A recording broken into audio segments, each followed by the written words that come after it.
Even more revelations on voter fraud, and Project Veritas uncovers a fraud. I'm Miles Rahimi, and this is OK Miles.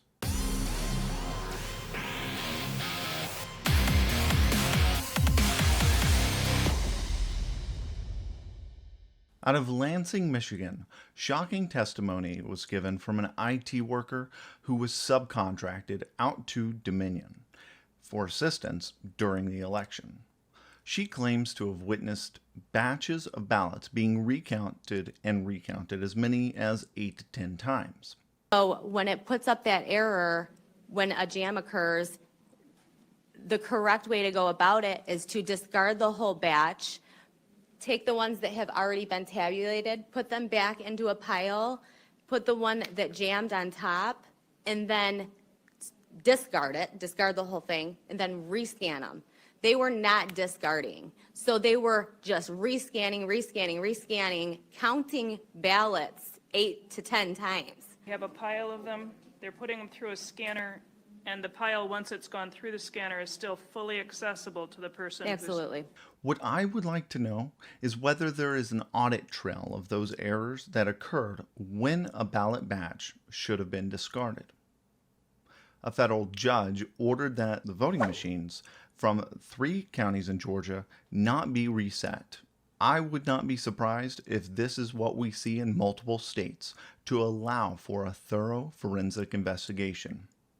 Meanwhile, Senator Ted Cruz issued a press release urging the Supreme Court to hear a case that the Pennsylvania Supreme Court refused to hear because it was their determination that the case was filed too late since it was after the election. In this release, it is illustrated that the Democrat-held Supreme Court of Pennsylvania is ideologically motivated by setting up a catch-22. It reads, "The Pennsylvania Supreme Court has also held that the plaintiffs don't have standing to challenge an election until after the election."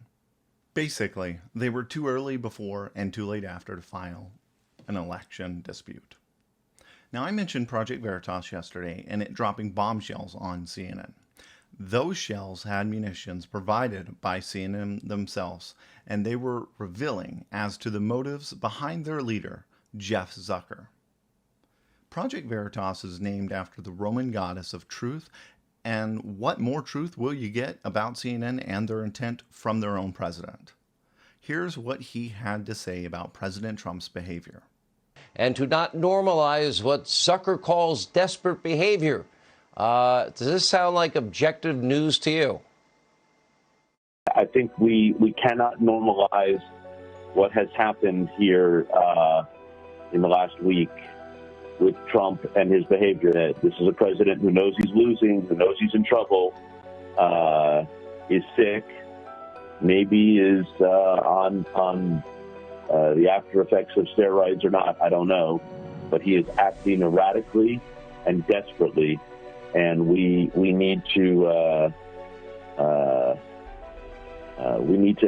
not normalize that. Now let's hop into a history lesson really quick. Senator Barry Goldwater, a former Major General in the Air Force and whose picture means serious business, was the 1964 Republican nominee for president.